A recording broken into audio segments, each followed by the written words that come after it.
제가 저희 교회 이제 예배 드리고 왔잖아요. 오늘 예배 말씀이 뭐냐면 베드로전서 3장 15절 말씀이거든요. 너희 마음에 그리스도를 주로 삼아 거룩하게 하고 너희 속에 있는 소망에 관한 이유가 무엇인지 이유를 묻는 자에게 대답할 것을 항상 준비하되 온유와 겸손함으로 하라. 그랬더니 오늘 우리 손 목사님께서 딱 그 질문을 하셨어요. 사람에게는 온유로 준비하고 하나님 앞에서 두려움으로 우리 준비하는 그 대답을 지금부터 공부해 나가시겠습니다. 앞으로 잘 부탁드릴게요. 이제 시험이니까 다 책 집어넣어 주세요. 자, 시험입니다.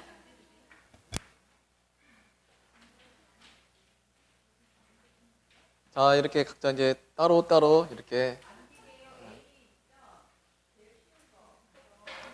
여러분 부담 갖지 마시고요. 더 외우시면 되니까 따로따로 떨어져 앉아주세요.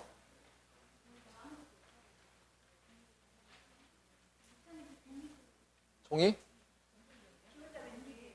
기혼자매는 괜찮으세요. 네. 네.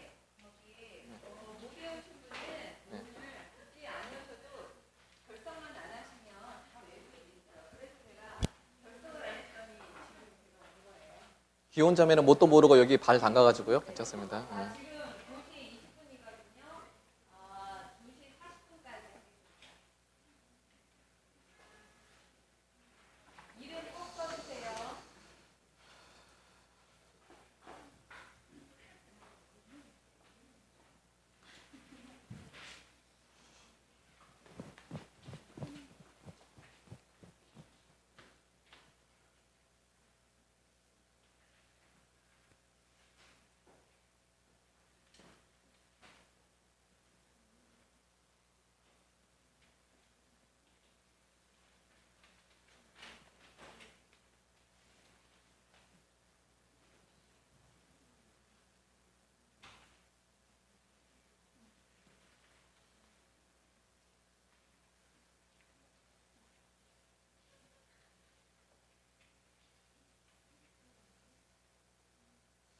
왜 안 되지?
아, 40분이 이제 거의 다 되려고 그러니까요. 뒤에서부터 쭉 걷어 주셔가지고 저기 이경옥 자매님한테 모아주세요.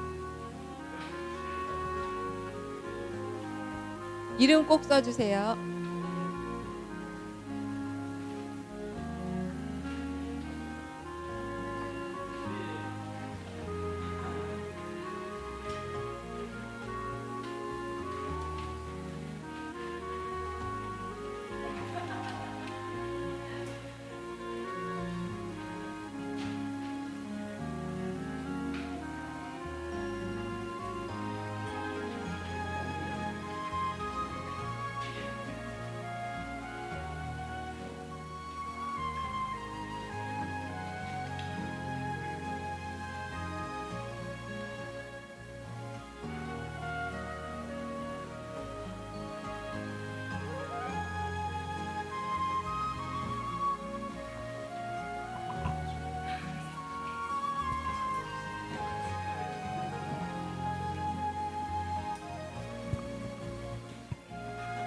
아,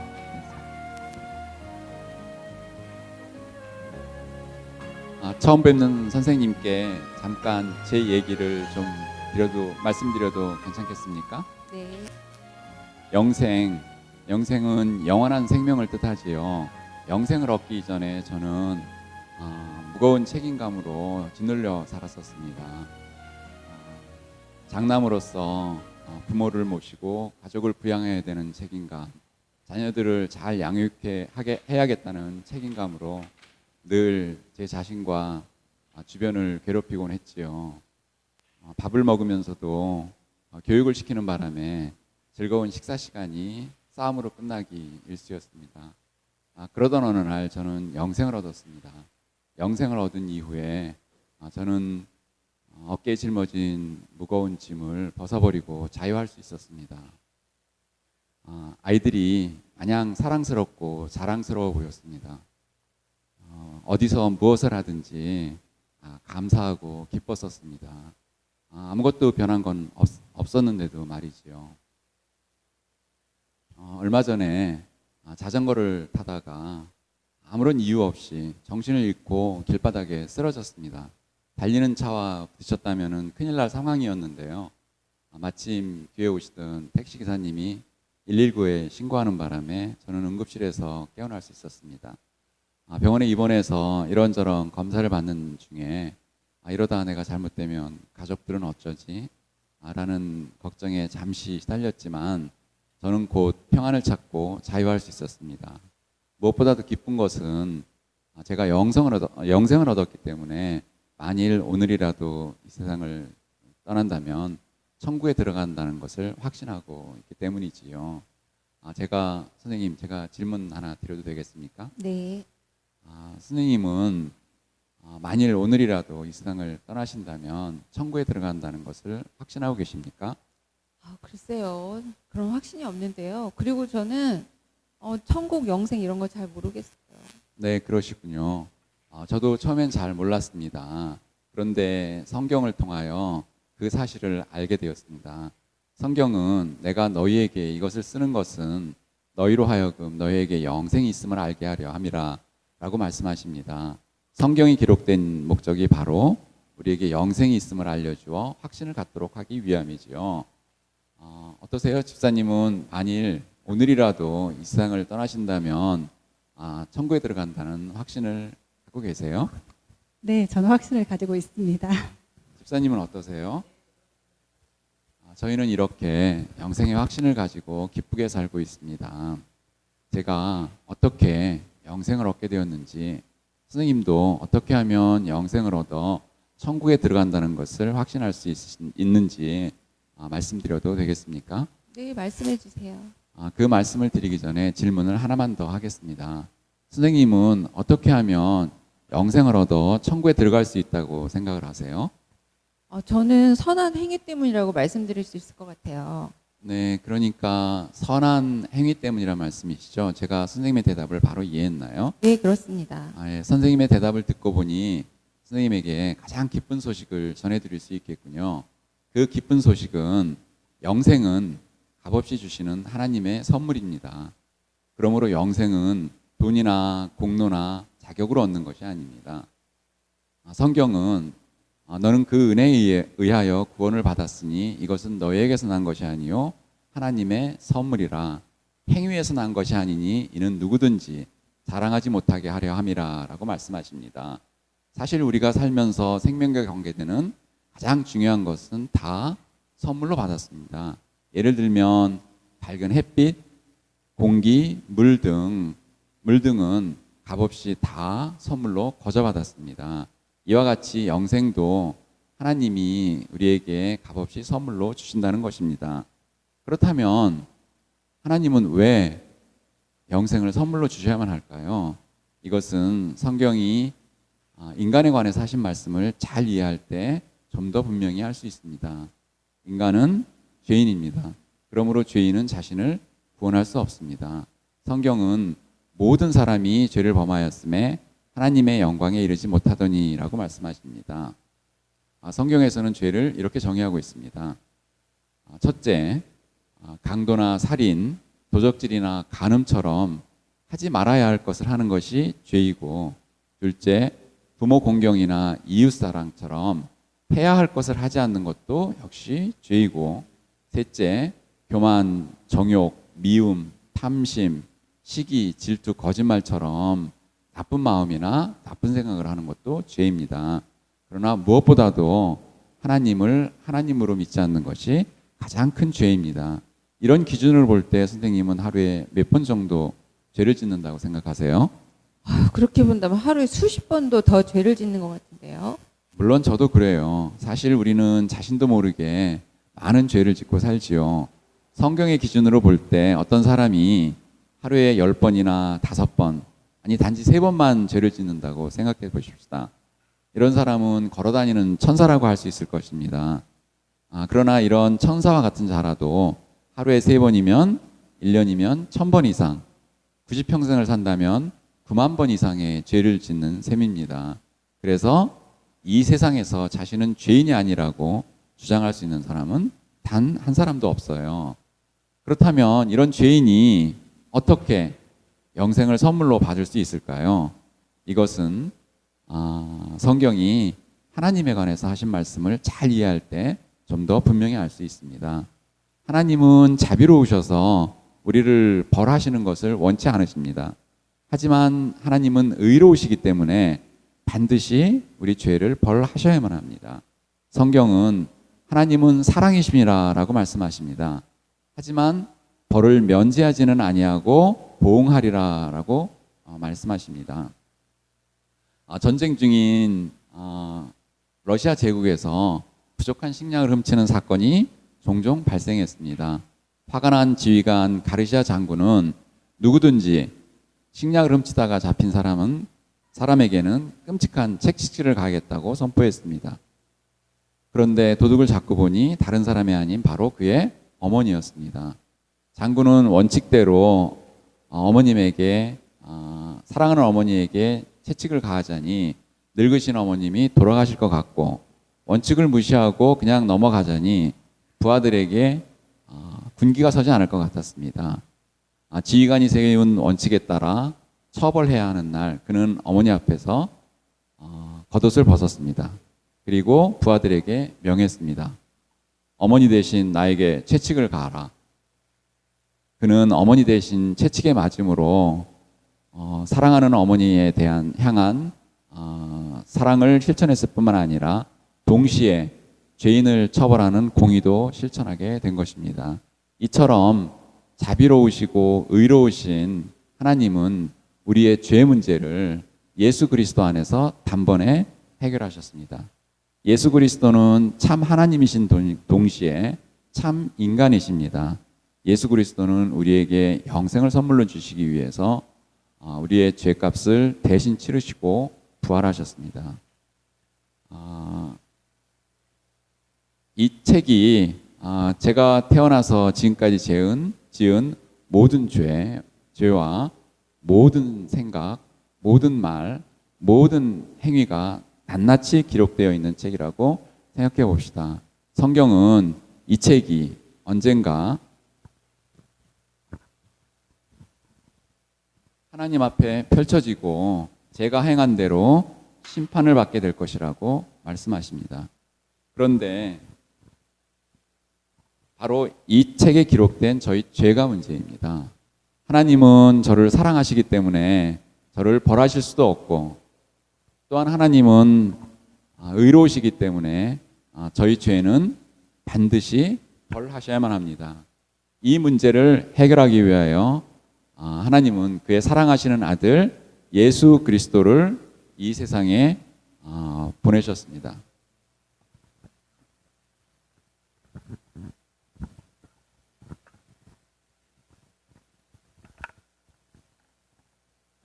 성경은 우리는 다 양 같아서 각기 그릇 행하여 각기 제 길로 갔거늘 여호와께서는 우리 모두의 죄악을 그에게 예수 그리스도에게 담당시키셨다라고 말씀하십니다. 예수 그리스도는 그 자신의 몸으로 우리의 죄값을 대신 치르시기 위하여 친히 십자가에 달려 돌아가셨습니다. 예수 그리스도께서는 십자가 위에서 우리의 죄값이 다 치러졌을 때 다 이루었다라고 말씀하셨습니다. 하나님이 미워하시는 저희 모든 죄가 그의 사랑하시는 아들 예수 그리스도에게 옮겨졌습니다. 죄송합니다.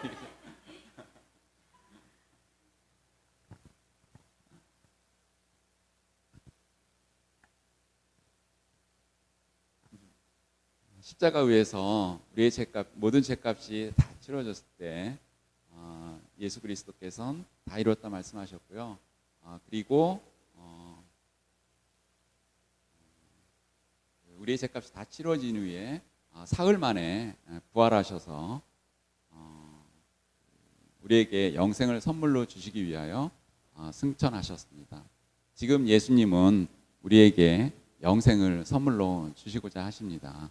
그렇다면 우리가 이 영생의 선물을 어떻게 받을 수 있을까요? 이 영생의 선물은 오직 예수 그리스도를 믿음으로 받습니다. 그러나 중요한 사실은 단순한 지식적 동의와 일시적 현세적 믿음은 구원받는 믿음이 아닙니다. 구원받는 참 믿음은 우리의 구원을 위해서 오직 예수 그리스도만을 신뢰하는 것입니다. 성경은 주 예수를 믿으라 그리하면 너와 내 집이 구원을 받으리라 라고 말씀하십니다. 구원받는 참 믿음이 무엇인지 이 의자를 가지고 설명하겠습니다. 여기 의자가 있다는 사실을 알고 계시지요? 그러나 단순히 의자가 있다는 사실만 알고 앉지 않는다면 여기 있는 의자가 저에게 무슨 소용이 있겠습니까? 송구한 말씀이지만 이 의자를 예수님이라고 가정해 보겠습니다. 의자가 편하게 해줄 것을 알면서도 옆에 이렇게 서 있기만 하듯이 예수 그리스도가 구원자라는 사실을 머리로만 알고 예수 그리스도를 신뢰하지 않는다면 그 믿음은 단순히 지식적인 동의에 불과하므로 우리 자신을 구원하는 믿음이 아닙니다. 또한 예수 그리스도를 건강 문제, 재정 문제, 자녀 문제와 같은 일시적이고 현실적인 문제들만을 해결하실 분으로 알고 각종 문제들을 예수 그리스도께 부탁드리면서도 자신은 여전히 예수 그리스도를 신뢰하지 않는다면 그 믿음은 일시적이고 현세적인 문제들만을 해결하려는 믿음으로 우리 자신을 구원하는 믿음이 아닙니다. 성경이 가르치는 구원받는 참 믿음은 자신의 모든 문제들을 가지고 이처럼 자기 자신이 예수 그리스도를 온전히 신뢰하는 것을 말합니다. 어느 날 저는 제 삶의 모든 문제들을 아는 채 제 자신을 예수 그리스도께 맡겼습니다. 비로소 저는 영생을 선물로 받게 되었습니다. 얼마나 평안하고 기뻤는지 모릅니다. 선생님, 앞에서 선생님은 영생을 얻어 천국에 들어가는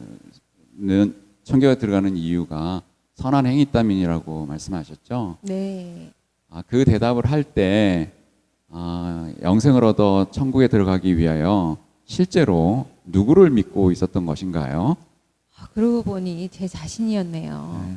선생님께서 영생을 선물로 얻고 천국에 들어가려면 신뢰의 대상을 자신의 선한 행위로부터 오직 예수 그리스도께로 옮기셔야만 합니다.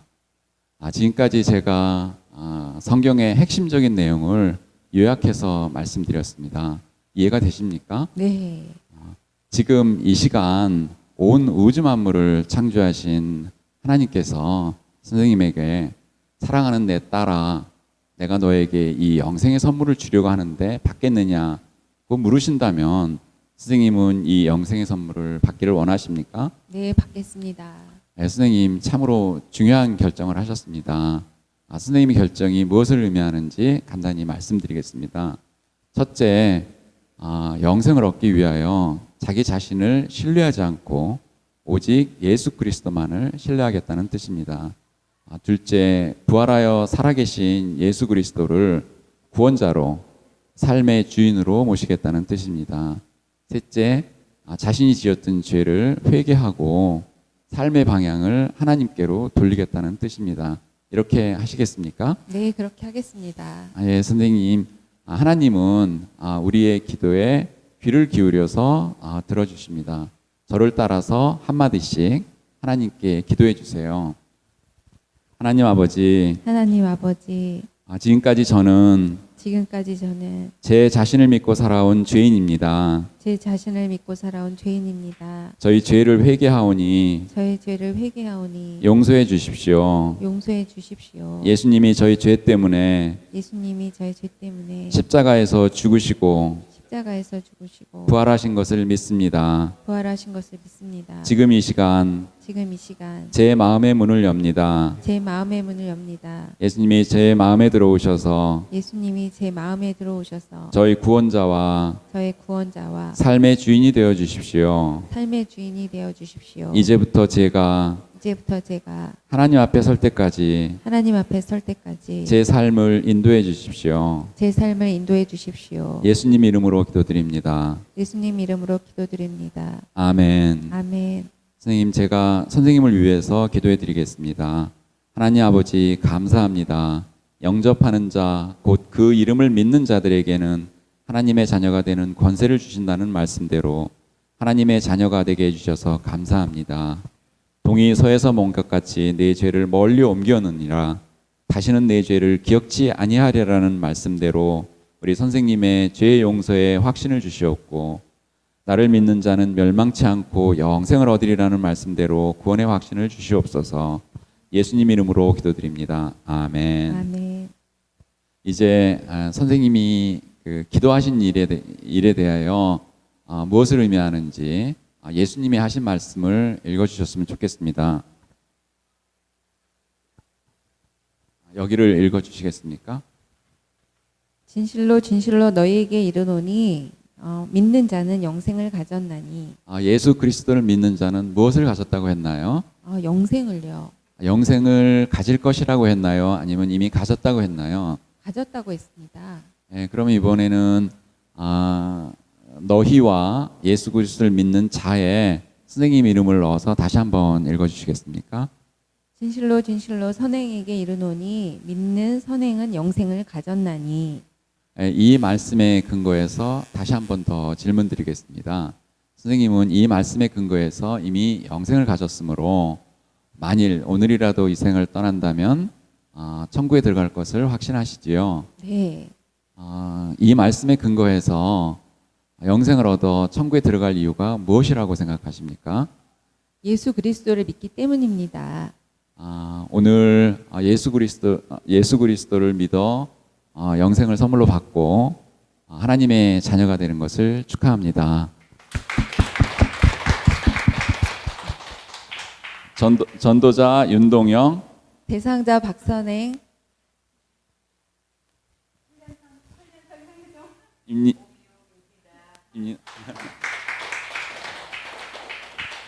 너무 이제 수고하셨습니다. 영상 보는 거죠? 영상. 제가 잠시 제가 깜짝 놀래서 지금 여기 박선행 집사님이 우리 사모님 누나 되신 분이시거든요. 그리고 그 옆에 있는 분이 누구실까요? 예, 저희 형님이 되시는 거죠. 제가 이제 이 가정에 갔을 때 제가 전도사였는데 저희 형님들이랑 제가 했을 때 저보고 월급이 얼마냐고 물어봤을 때 20만 원. 그러니까 굉장히 당황하셨던 형님이셨어요. 형님이셨고 지금 우리 형님이 우리은행 지점장 뭐 하시고 뭐 세상적으로 정말 열심히 일하시고 계셨던 분인데 저랑 함께 목욕탕 가실 때 교회 문제 있을 때 굉장히 논리적으로 말하셨던 분이신데 오늘 제가 이게 이렇게 전도하시는 이렇게 전도자의 모습으로 서 있는 걸 보면 우리 옆에서 당신의 남편도 할 수 있습니다라고 인사하겠습니다. 야, 제가 놀라가지고 제가 당황을 해가지고요. 아니 굉장히 논리적인 우리 이성적인 우리 형님이 또 이 말씀을 또 해주시니까 너무나 기쁘고 정말 복음에는 능력이 있구나. 정말 여러분 복음을 먼저 믿는 우리 아내들이 우리 남편들을 위해서 기도해 주시기 바랍니다. 예. 이분은 지금 우리 홍조일 목사님이 그 제임스 케네디 목사님이라고 이분도 목회 사역을 하면서 굉장히 딜레마를 가지고 있었던 것. 지금 한국 교회 현실같이 복음은 많은 교회들이 알고 있는데 전하지 못하고 정말 자기 안에서만 복음에만 멈춰 있는 그 갈등과 고민을 가진 목사님이 오늘 이 전도 폭발을 만들었다는 얘기를 할 것인데 함께 설교 듣겠도록 하겠습니다. 저에게는 전도 사역에 성공한 목사님이라는 말을 들을 때마다 항상 그는 이런 사람일 거다 하는 틀에 박힌 모습이 마음속에 떠오릅니다. 그는 담대히 밖으로 뛰어나가 지나가는 사람을 붙들고 이렇게 묻습니다. 형제여, 당신은 구원을 받았습니까? 이렇게 질문할 수 있는 성격의 사람 말이죠. 그러나 저는 제가 그런 성격의 사람과는 거리가 멀다는 것을 여러분께서 알아주시기를 바랍니다. 오히려 저는 제 자신이 아주 수줍고 부끄러움을 잘 타는 사람이라고 생각합니다. 제가 이런 성격의 사람인 것을 교회 사람들에게 이해시키는 데에는 종종 어려움을 느끼기까지 합니다마는 이것은 사실입니다. 저에게는 특별히 개인 전도하는 것이 힘든 일입니다. 사실 저는 전혀 모르는 사람에게는 안녕하십니까? 좋은 아침입니다 하고 인사하는 것조차도 두려워하는 사람이기 때문이죠. 그러니 사적인 일이나 종교적인 일에 대해서 말하는 것이야 더 말할 것도 없겠죠. 많은 사람들은 그들이 왜 전도할 수 없었는가에 대해서 많은 핑계들을 늘어놓습니다. 이 모든 핑계들은 듣기에는 그럴듯하지만 사실 그 핑계들 뒤에는 거짓이 꽉 들어차 있음을 우리는 모두 잘 알고 있습니다. 우리는 어떤 점에서 핑계대는 전문가라고 할 수 있습니다. 우리 조상 아담은 하나님께서 나에게 주신 이 여자 때문입니다. 이 여자가 나로 이 선악과를 먹게 했습니다. 라고 핑계를 댔습니다. 또 하와는 뱀 때문입니다. 뱀이 나를 속여서 따먹겠죠. 라고 핑계를 댔습니다. 그 이후로 인간은 계속 핑계대는 것을 연습해왔으니 과연 전문가라고 할 수 있지 않겠습니까?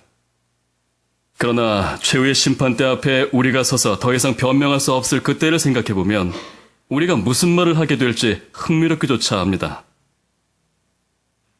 나는 자주 왜 사람들이 복음사역에 참여하지 않는가에 대한 핑계를 듣습니다. 그들은 나는 너무 바빠서 또는 이런 일 저런 일 때문이라고 말들을 합니다. 그러나 이런 말을 들을 때 나는 어떤 중국 사람에 대한 이야기가 생각나곤 합니다. 어떤 중국 사람이 새로 쟁기를 샀는데 그 이웃 사람이 새 쟁기를 빌려달라고 했습니다. 그러자 이 사람은 자기 부인이 새 쟁기로 머리를 빗어야 하기 때문에 못 빌려주겠다고 거절했습니다. 이에 그 사람이 아니 당신 부인은 쟁기로 머리를 빗는단 말이요? 라고 물었습니다. 그러자 쟁기 주인은 아니 꼭 그렇다는 것이 아니라 내가 빌려주기 싫은 핑계를 대려고 하는 것이죠. 그러나 내가 다른 핑계를 대더라도 내가 당신에게 쟁기를 빌려주지 않을 것은 마찬가지 아닙니까? 우린 이런 핑계들을 많이 들었고 실은 저 자신조차도 이런저런 핑계를 들어놓으며 전도하기를 싫어했던 사람이었습니다. 저는 하나님께서 저를 목회자로 부르심을 깨닫고 신학교에 들어가서 목회자가 되기 위한 모든 필수 과정을 이수하고 졸업을 했습니다. 졸업을 하자마자 이곳 플로리다주 포트 로드데일에 있는 이 교회에 목회를 시작하기 위해서 왔습니다. 제게 있는 것은 제가 가진 모든 것을 아낌없이 목회에 쏟아붓고자 하는 열정뿐이었습니다. 저는 신문 광고를 통해 약 45명의 사람을 주일 아침 8시 30분에 에어컨 시설도 되어 있지 않은 학교 식당에 모을 수가 있었습니다. 제 눈에는 그 사람들이 마치 45가지의 이질적인 이교도들처럼 보였습니다. 아마 여러분들은 우리가 어떻게 장로교회를 시작했는지에 대해서 잘 모르실 겁니다. 우리가 과연 그런 식으로 장로교회를 시작했을지에 대해 의심을 품고 있는 분들이 이 자리에 있음을 저는 알 수 있습니다. 그러나 우리 시작이 올바르지 않았다면 그들을 어떻게 올바로 양육할 수 있었겠습니까? 아무튼 저는 45명을 모으고 그들에게 위대한 설교들을 들려주었습니다. 저는 참으로 위대한 설교, 솔직히 말해서 교회 사상 선포되어진 설교 중에 가장 위대한 설교를 했던 것입니다. 저의 설교에 대해서 겸손한 태도로 말하고 싶지만 정직하게 말하는 것이 가장 중요하기 때문에 제가 했던 것은 역사상 가장 위대한 설교였다고 거듭 말할 수밖에 없습니다. 마치 스펄전, 루터, 칼빈 등 위대한 설교자들의 설교들처럼 말입니다. 이 위대한 설교들이 얼마나 영향력이 있었던지 10개월이라는 짧은 기간 동안에 어중이 떠중이 교인 45명은 17명의 정예화된 군사로 줄어들게 되었습니다. 이것을 장로교에서는 소위 스코틀랜드식 부흥이라고 부르죠.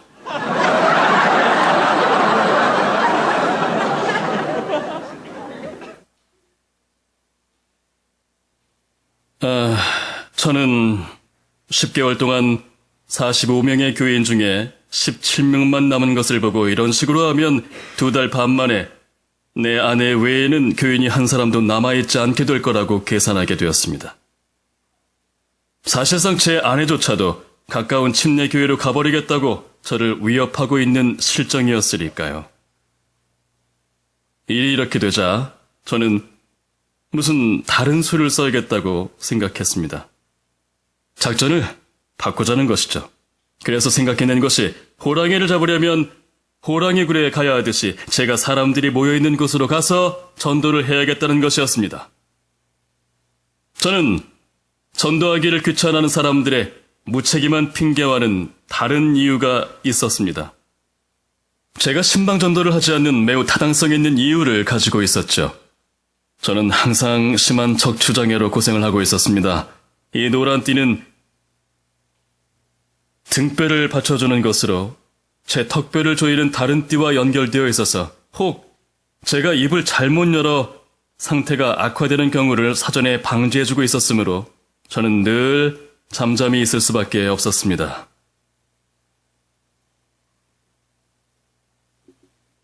그러나 이제는 어쩔 도리가 없어서 주소록에서 한 나이 많은 부인이 떨리는 손으로 써낸 등록카드를 골라서 이 부인을 신방하기로 했습니다.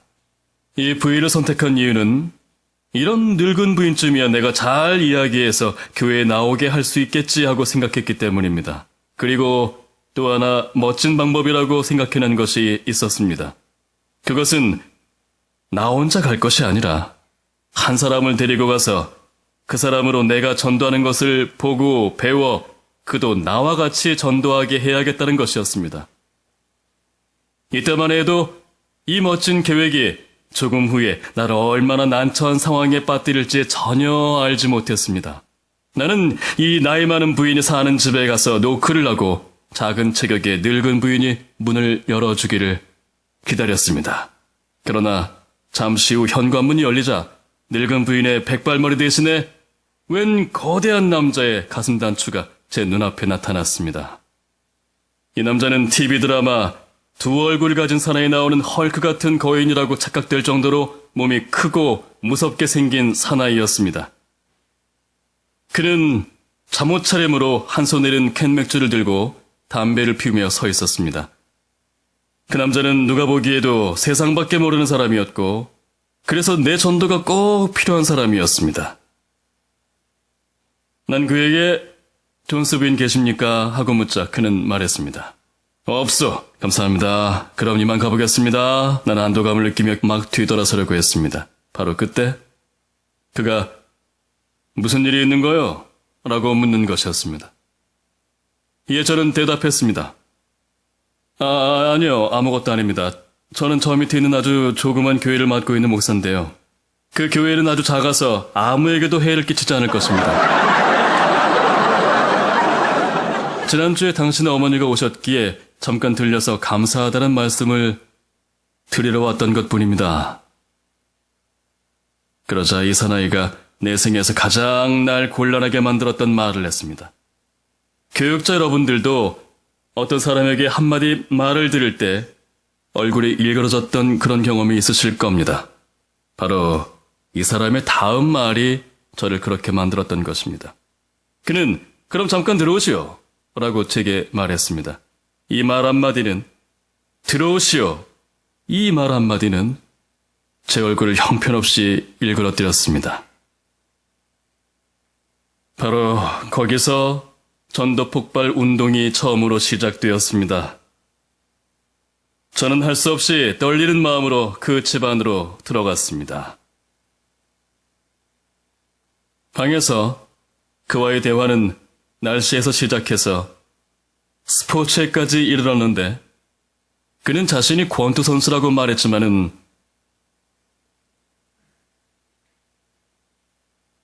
저는 곧 그 당시 뉴스로 화제를 이끌었습니다. 그러나 불행하게도 특별히 흥미로운 뉴스가 없었기에 우리는 다시 날씨에 대해서 말하게 되었습니다. 그러나 날씨처럼 분위기는 점점 가열되었습니다. 저와 같이 갔던 그 평신도는 저에게 이제 치워버려요 하고 보쳤습니다. 저는 그에게 이 사람아 그러다가는 우리 둘 다 죽어. 나도 전도해버리고 노력하는 중이야 하고 대답했습니다. 사실 난 그때까지 수년 동안 그러한 노력을 계속하고 있었던 것입니다. 드디어 저는 그에게 오늘 참 좋은 시간을 가졌습니다. 그러면 이만 가보겠습니다. 라고 인사하고 그 집을 나오고 말았습니다.